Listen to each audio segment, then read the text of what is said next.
దేశంలో నల్లధనాన్ని బయటికి తీసుకురావాలి అంటే ఇప్పుడున్నటువంటి 500 రూపాయల నోటుని రద్దు చేయాలి అంటూ చంద్రబాబు గారు ఎన్డీఏ ప్రభుత్వాన్ని కోరినట్లుగా ఎన్డీఏలో చంద్రబాబు గారు కూడా భాగమైన నేపథ్యంలో రానున్న రోజుల్లో భారతదేశంలో 500 రూపాయల నోటు రద్దు కాబోతుంది. ఆ దిశగా మోదీ గారు అడుగులు వేయబోతున్నారు అంటూ ఒక వార్త ఇప్పుడు సోషల్ మీడియా వేదికగా చక్కర్లు కొడుతున్న నేపథ్యంలో ఈ అంశం మీద మనం విశ్లేషణ చేసుకునేటువంటి ప్రయత్నం చేద్దాం. ప్రస్తుతం మనతో పాటు ఉన్నారు ప్రముఖ రాజకీయ విశ్లేషకులు, ప్రముఖ సీనియర్ జర్నలిస్ట్ సిఎస్ రావు గారు. ఆయనతో మాట్లాడదాం. సార్ నమస్తే. సార్ నమస్తే. త్వరలోనే భారతదేశంలో 500 రూపాయల నోటు రద్దు కాబోతోందని, అంటే అక్రమార్కులు అలాగే అవినీతి పరులు ఆర్జించినటువంటి ధనం ఏదైతే ఉందో నల్లధనం, ఆ నల్లధనం బయటికి రావాలి అంటే 500 రూపాయలని నోటుని రద్దు చేయాలి అంటూ చంద్రబాబు గారు ఎన్డీఏ ప్రభుత్వాన్ని కోరినట్లుగా ఎన్డీఏలో చంద్రబాబు గారు భాగమైనటువంటి నేపథ్యంలో మోదీ గారు కూడా 500 రూపాయల నోటుని రద్దు చేసే ఆలోచనలో ఉన్నారు. భవిష్యత్తులో 500 రూపాయల నోటు రద్దు కాబోతుంది అంటూ కొన్ని వార్తలు ఇప్పుడు సోషల్ మీడియా వేదికగా చక్కర్లు కొడుతూ ఉన్నాయి. వీటి మీద మీ విశ్లేషణ ఏంటి సార్? ఒకటి ఏంటంటే నరేంద్ర మోడీ చాలా క్లియర్గా చెప్పాడు. ఇప్పటి వరకు చూసిన ఒక ట్రైలరే, అసలు సినిమా ముందుందని చెప్పాడు ఆయన. గుర్తుందా? ఎన్నికల సమయంలో ప్రచారంలో, ఆయన ఎన్నికల ప్రచారం చేస్తున్నటువంటి క్రమంలో ఆయన ఒకటే ఒక మాట చెప్పాడు. ఇప్పటి వరకు మీరు 10 సంవత్సరాల పాటు చూసిన ఒక ట్రైలరేను, ముందు అసలు సినిమా ఉంది, ఆ సినిమాను చూపిస్తానని చెప్పారు. ఆ సినిమాను చూపిస్తానంటే అంటే 10 సంవత్సరాల పాటు ట్రైలర్లు ఏమేమి ఉన్నాయి? జిఎస్టీ ఉంది, తర్వాత నోట్ల రద్దు ఉంది, లాక్డౌన్ ఉన్నాయి, ఇవే కదా. మనం చూస్తే కనుక ఆయన 10 years పీరియడ్లో చెప్పుకోవాలి తగ్గినటువంటి అంశాలు ఏమైనా ఉన్నాయంటే ఇవి బాగా ఎలివేడు. 370 రద్దు, సర్జికల్ స్ట్రైక్ 370 రద్దు, సిఏఏ అమలు, తర్వాత వ్యవసాయ చట్టాలకు సంబంధించినటువంటి అంశం, ఇవన్నీ కూడా ట్రైలర్లో ఉండేటువంటి ప్రధానమైనటువంటి అంశాలు. ఇవి మళ్ళీ పూర్తి సినిమా అంటే వీటిని బేస్ చేసుకుని ఉంటాయి కదా, ఇలాంటివే ఉంటాయి, సంచలనమైనటువంటి విషయాలు ఉంటాయి. వాటిలో నోట్ల రద్దు అనేది చాలా స్టెప్, మామూలు స్టెప్ కాదు. సరే, దాని మీద భిన్నాభిప్రాయాలు ఉన్నాయి, రకరకాల విమర్శలు కూడా ఉన్నాయి. సరే, ఆయన ఏ ఉద్దేశంతో చేశాడంటే అవినీతి సొమ్ముని నేను బయటికి తీసుకురావడానికి చేశానని చెప్పి అప్పట్లో చెప్పారు. కానీ అది చేసిన ఉద్దేశం వేరే అనేది అంతర్గతంగా జరిగినటువంటి చర్చ. అక్కడ పాకిస్తాన్ నుంచి ఇండియాకి దొంగ డబ్బు ప్రవాహం ఉంది, దాన్ని ఆపాలంటే కనుక నోట్ల రద్దు అనేది తరచూ చేస్తూ ఉండాలి అనేది ఆయన అభిప్రాయం. అందుకే నోట్ల రద్దు తర్వాత ఉగ్రవాదం అనేది తగ్గిపోయింది. ఆ విషయం చెప్పలేదు కానీ బట్ నోట్ల రద్దు వల్ల అవినీతి డబ్బు బయటకు వస్తుందని అన్నాడు. నోట్ల రద్దు చేసిన తర్వాత కూడా 2000 రూపాయలను కూడా మన రద్దు చేయడం జరిగింది. ఇప్పుడు 2000 రూపాయల నోట్ని అసలు ప్రింట్ లేకుండా ఆపేసేసారు. 2000 రూపాయల నోట్ని వెనక్కి తీసుకున్నారు. వెనక్కి తీసుకొని ఆ సందర్భంగానే చంద్రబాబు నాయుడు అప్పట్లోనే ఒక డిమాండ్ చేశారు, అసలు 500 రూపాయల నోట్లు కూడా రద్దు చేయండి అని. అసలు ఆ 500 రూపాయల నోట్లు రద్దు చేస్తే మొత్తం డిజిటలైజేషన్ ఆల్రెడీ పెరిగింది కాబట్టి, డిజిటల్ పేమెంట్స్ కాబట్టి 500 రూపాయల నోటు కూడా అవసరం లేదు అనేది చంద్రబాబు నాయుడు యొక్క ఆలోచన. దాన్ని ఆల్రెడీ నరేంద్ర మోడీకి కూడా ఆయన రివ్యూ మీటింగ్ ఎందుకు వెళ్ళారు, రివ్యూ మీటింగ్ లో చెప్పారు ఆ విషయాన్ని చంద్రబాబు నాయుడు.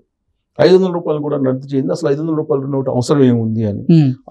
అప్పుడు ఆ సందర్భంగా ఆయన ఒక మాట కూడా అన్నాడు, ఆంధ్రప్రదేశ్ లో అవినీతి డబ్బు పెరిగిపోతుంది, 500 రూపాయల నోట్లు, 2000 రూపాయల నోట్లు, 2000 రూపాయల నోట్లు అయితే ముద్రించడం ఆపేశారు. కానీ 500 రూపాయలు కూడా రద్దు చేస్తే కంటైనర్లు డబ్బులు వెళ్తున్నాయి, లారీలు డబ్బులు వెళ్తున్నాయి ఆంధ్రప్రదేశ్ లో. ఈ మద్యానికి సంబంధించి కరెన్సీ తీసుకొని లారీలు తరలిస్తున్నారు. ఈ బ్లాక్ మనీ ఎంత ఆపాలంటే 500 రూపాయల నోట్ని కనుక రద్దు చేస్తే జగన్మోహన్ రెడ్డి యొక్క మొత్తం అవినీతి సొమ్ము బయటకు వస్తుంది అనేటువంటి కామెంట్ కూడా చేశారు ఆయన. సో ఓవరాల్ గా జగన్మోహన్ రెడ్డి గురించి ఆలోచించేటువంటి పరిస్థితి ఇప్పుడు ఉన్నది కానీ చంద్రబాబు నాయుడుది. బట్ ఆయన వాళ్ళ ఉద్దేశం ఏంది, చంద్రబాబు నాయుడు కానీ నరేంద్ర మోడీది కానీ, చంద్రబాబు నాయుడు ఆలోచన ఏంది, 2029 కల్లా కూడా ఆంధ్రప్రదేశ్ ని నెంబర్ 1 గా చేయాలి భారతదేశంలో, 2050 కల్లా ప్రపంచంలోనే నెంబర్ 1 స్టేట్ గా చేయాలి ఆంధ్రప్రదేశ్ అనేది ఆయన యొక్క ఆలోచన. నరేంద్ర మోడీ ఆలోచన ఏంది, 2047 కల్లా భారతదేశం నెంబర్ 1 ఉండాలి వరల్డ్ లో అనేది ఆయన యొక్క విజన్. సో వీళ్ళిద్దరి యొక్క విజన్ కనుక గమనిస్తే కొంచెం ప్యారలల్ గానే ఉన్నాయి, సమాంతరంగానే ఉన్నాయి అనిపిస్తుంది. సో అలాంటప్పుడు చంద్రబాబు నాయుడు ఇచ్చేటువంటి ప్రతిపాదనలు ఏవైతే ఉన్నాయో వాటిని అంగీకరించడానికి నరేంద్ర మోడీ ఏమాత్రం వెనుకాడరు. ప్లస్ ఆజాదీ కా అమృత మహోత్సవంలో కలిసినప్పుడు గతంలో చంద్రబాబు నాయుడుతో మాట్లాడిన విషయాలు కానీ, లేదా G20 సమావేశాలకు సంబంధించి ఆయా రాష్ట్రాలకు సంబంధించినటువంటి కీలకమైనటువంటి నేతల్ని కొన్ని ప్రతిపాదనలు అడిగారు. ఆ ప్రతిపాదనలు అడిగినప్పుడు చంద్రబాబు నాయుడు ఇచ్చినటువంటి ప్రతిపాదనలు చూసిన తర్వాత నరేంద్ర మోడీ ఇన్స్పైర్ అయ్యారు. ఆ విషయాన్ని పిఎం ఆఫీస్లోనే చెప్పారని చెప్పి అప్పట్లో వచ్చినటువంటి న్యూస్. సో చంద్రబాబు నాయుడు ఏవైతే ప్రపోజల్స్ అప్పట్లో ఇచ్చారో G20కి సంబంధించి, ఆ ప్రపోజల్స్ ని నరేంద్ర మోడీ ప్రజెంట్ చేశారు G20లో అనేది కూడా అప్పుడు వచ్చినటువంటి న్యూస్. సో కాబట్టి ఆర్థిక వ్యవస్థ బాగుపడటానికి కానీ, లేదంటే భారతదేశం అభివృద్ధి పదంలో నడవడానికి కానీ, దాంట్లో కీలక భాగస్వామ్యం ఆంధ్రప్రదేశ్ ఉండడానికి కానీ, వీటన్నిటి దృష్ట్యా చంద్రబాబు నాయుడు ఆలోచిస్తూ ఉంటారు. ఇప్పుడు అందుట్లో మారినటువంటి రాజకీయ పరిణామాల దృష్ట్యా ఎన్డీఏలో కీలక భాగస్వామిగా చంద్రబాబు నాయుడు ఉన్నారు.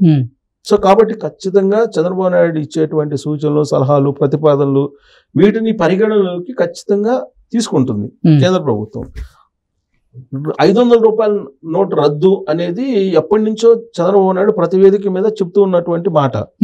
500 రూపాయల నోట్ని రద్దు చేయమని చంద్రబాబు గారు ఎందుకు అసలు కేంద్ర ప్రభుత్వానికి సూచిస్తున్నారు? అంటే నల్లధనాన్ని వెలికి తీసే దాంట్లో భాగంగానే చెప్తున్నారా, లేదా డిజిటలైజేషన్ని ఇంకా పెంచాలి అనేటువంటి ఉద్దేశంతో డిమాండ్ చేస్తున్నారా? అంటే ఇక్కడ ఒకటి 500 రూపాయలు రద్దు చేస్తే, నోటు రద్దు చేస్తే ఖచ్చితంగా అవినీతి అనేది తగ్గుతుంది.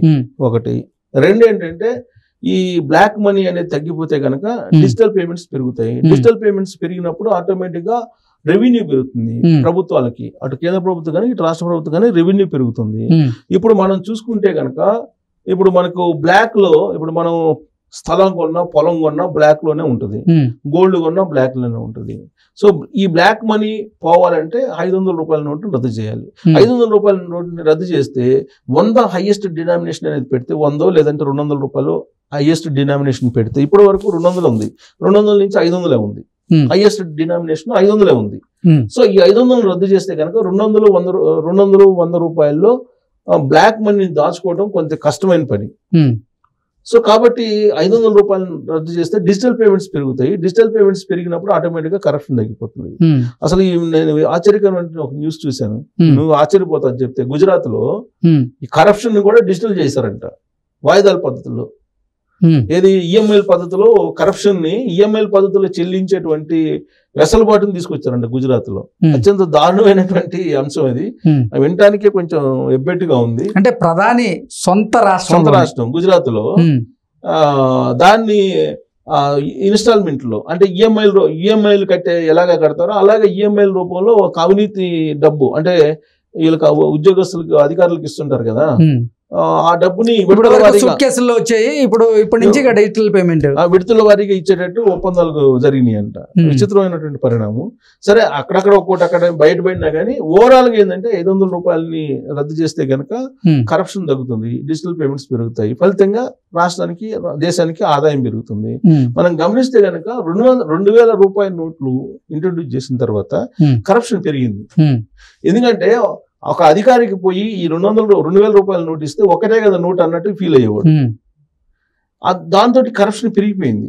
దాన్ని ఎప్పుడైతే ప్రింటింగ్ ఆపేశారో 500 రూపాయల నోటు వచ్చింది. ఇప్పుడు 500 రూపాయల నోటు కూడా రద్దు చేసి 500 రూపాయల నోటు ఉన్నప్పటికి కూడా ఈ మధ్యకాలంలో రైడ్స్ చేసినప్పుడు కొన్ని వేల కోట్ల రూపాయలు బయటపడ్డాయి కదా. ఈవెన్ తెలంగాణలో బయటపడ్డాయి, ఆంధ్రప్రదేశ్ లో బయటపడ్డాయి. కాబట్టి తగ్గాలంటే 500 రూపాయల నోటుని రద్దు చేయాలి. ఈ ప్రతిపాదనని చంద్రబాబు నాయుడు తీసుకొని ఎన్డీఏకి లేదా నరేంద్ర మోడీకి ఇచ్చి దాన్ని ఇంప్లిమెంట్ చేయించగలరు అనేటువంటి నమ్మకం నాకుంది ఖచ్చితంగా. ఇది కనుక ఇంప్లిమెంట్ చేయిస్తే చంద్రబాబు నాయుడు పేరు స్థిరస్థాయిగా నిలిచిపోతుంది, డిజిటల్ పేమెంట్లు పెరుగుతాయి. డిజిటల్ పేమెంట్లు పెరిగినప్పుడు ఆటోమేటిక్ గా ఈ కరప్షన్ తగ్గుతుంది. సో ఈ ప్రతిపాదన మరి చంద్రబాబు నాయుడు ఎంత టైంలో మూవ్ చేస్తాడు అనేది మనం చూడాలి.